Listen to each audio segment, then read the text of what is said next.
భయ్యా ఇప్పుడే చూసాను భయ్యా కిస్మత్ సినిమా. ఆ స్క్రీన్ ప్లే కానీ డైరెక్షన్ కానీ బీజిఎం కానీ సాగు కొట్టాడు భయ్యా డైరెక్టర్. ఏం చెప్పాలంటే డైరెక్టర్ శ్రీనాథ్ గారు మీకు శతకోటి వందనాలు సార్. ఏమన్నా సినిమా తీశారు అసలు. ఒక ట్విస్ట్, ఆ ఎలివేషన్లు, ఆ స్క్రీన్ ప్లే, ఆ డైరెక్షన్లు, ఆ బీజిఎంలు అమ్మమ్మ ఫ్యాంటాస్టిక్ ఉంది భయ్యా. ఇటువంటి సినిమాలు ఎన్నో సంవత్సరాలకు కానీ ఎన్నో నామాలు ఎన్నో వ్రతాలు చేస్తే కానీ ఇటువంటి సినిమా రాదు భయ్యా. అటువంటి సినిమా ఏమైనా ఉందంటే కిస్మత్ భయ్యా. సో ప్రతి ఒక్కరండి మీ కిస్మత్ అయితే చేంజ్ అవుతుంది భయ్యా. ఎటువంటి ప్రొడ్యూసర్ గారు చెప్తున్నాను కండి, ప్రొడ్యూసర్ రాజు గారు ఈ సినిమాతో డబ్బులు బాగా సంపాదించుకుంటారండి. ఏమన్నా తీసారండి. ప్రతి ఒక్క సీను హైలైట్ అండి. ప్రతి ఒక్క సీన్ హైలైట్. ఒకటి చెప్తాను, ఈ సినిమాతో ప్రొడ్యూసర్ బాగా డబ్బులు సంపాదించుకుంటారండి. అసలు ఎన్ని ట్విస్టులు అండి. ఒక మ్యాడ్, ఒక జాతిరత్నాలు ఎన్ని సినిమాలు అయితే చూసామో వాటన్నిటి సినిమా మించిన సినిమా ఏ సినిమా ఉందంటే అది కిస్మత్ అండి. నిజంగా మిక్సింగ్ అండి. అంటే ఈ మ్యాడ్ పని చేయదు, జాతిరత్నాలు పని చేయదండి ఈ సినిమాలతోనే. దాంతోపాటు ఏంటంటే సురేష్ బాబు గారు ప్రొడక్షన్స్, ఆయన గురించి మనం ఎంత చెప్తామండి. ఇటువంటి సినిమా కూడా సురేష్ ప్రొడక్షన్స్ తీసుకుందంటే అది ఎంత మంచి సినిమా అంటారు, ఏమంటారు. సూపర్ అండి. ముగ్గురు క్యారెక్టర్లు, అభినవ్ గారు రావచ్చు, లేదంటే మన అవసరాల శ్రీనివాస్ గారు రావచ్చు.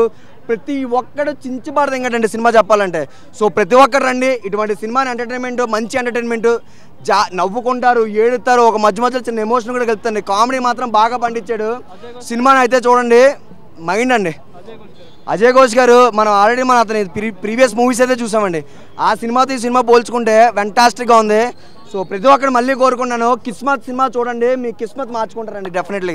చాలా వచ్చింటాయి కానీ ఇది మాత్రం చాలా కొత్తగా ప్రజెంట్ చేశారు. సో అది చాలా బాగా అనిపించింది. అండ్ చెప్పుకోవాలంటే జాతిరత్నాలు, మ్యాడ్ దానికి మించింది. అంటే గ్రూప్ ఆఫ్ 3 ఫ్రెండ్స్ అది ఆల్వేస్ లెజెండరీ అంటారు కదా. సో ఆ రేంజ్లో ఉంది మూవీ, మాత్రం నెక్స్ట్ లెవెల్ ఉంది. ఆ హీరోయిన్కి అంత స్కోప్ అయితే లేదు. అంటే ఉన్నంత సేపు తన యాక్టింగ్ తోటి చాలా బాగా అనిపిస్తుంది. సో ముంబై గల్లాగా చాలా బాగా చేసింది ఆమె.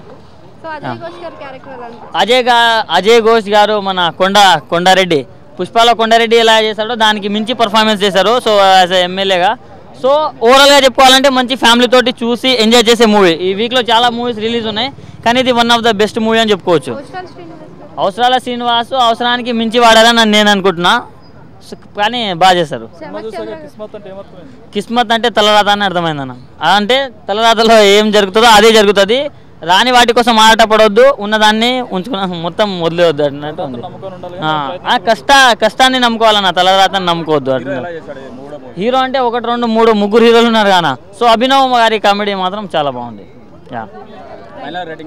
ఫైనల్గా 5కి 4.5 ఇస్తాను. అంటే బాగుంది.